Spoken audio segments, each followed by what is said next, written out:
There are questions multiplying today about the mysterious death of award-winning journalist Michael Hastings.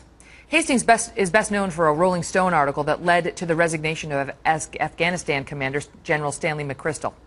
Last week, Hastings was killed in a high-speed one-car crash.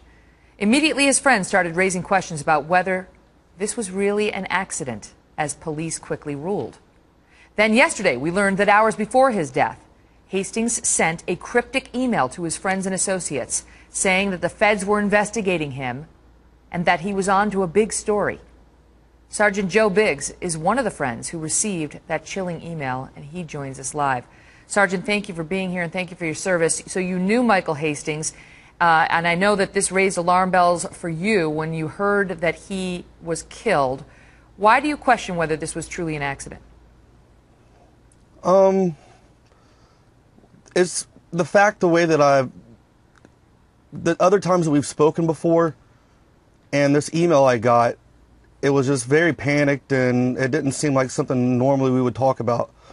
And I just felt a gut feeling, something didn't feel right. Mm-hmm. But the police say it's an accident. They looked into it. They said, look, he was driving fast. It was 4:30 in the morning. It was dark. Lost control of the car, went through a red light, hit a tree. Well, his friends and family that know him, everyone says he drives like a grandma. So that right there doesn't seem like something that he would be doing. I mean, he had a lot of friends and family that cared about him. He had a good life to live. There's no way he would be acting erratic like that and driving that out of control. What do you think is going on here? I mean, because we've talked about this a couple of times just because it's getting so much attention on the internet, and people who are close to Mr. Hastings are still raising questions about the LAPD and their conclusions that this was an accident. What is the alternate theory, that he was murdered, that he was intentionally targeted by someone? I don't know that. I just know that from the email to hours later dying, it's just not a coincidence like that. Things don't add up. There's a lot of questions that need to be answered. I contacted by email Mercedes today, asked them if it's normal for their cars to blow up to that extent, for if the engines fly out on a normal basis. I mean, these are the real questions we need to ask. And what of the, I mean, obviously he was investigating a couple of high-profile cases. He was looking into, he said, Jill Kelly, who was connected with the whole David Petraeus and General Clark. Go ahead. His wife today said that that's definitely not true, that he was investigating into Jill Kelly. Michael Hastings' wife says he was not investigating that. Yes.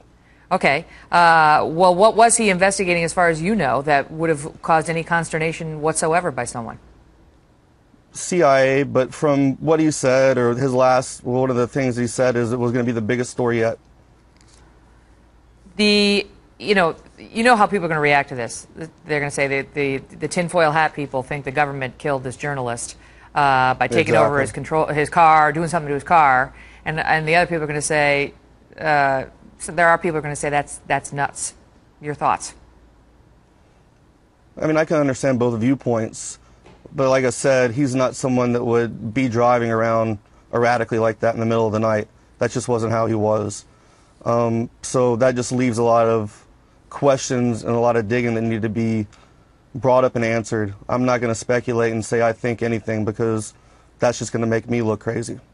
Well, no one wants that. We just want answers. And it was interesting because former counterterrorism official Richard Clark spoke in an interview to the Huffington Post saying, look, he said it is possible for intelligence agencies to seize control of a car remotely. That's what he claims, and to do what they want to it. And he went on to say, reportedly, my rule has always been you don't knock down a conspiracy theory until you can prove it wrong. In any event, Sergeant, thank you for being here.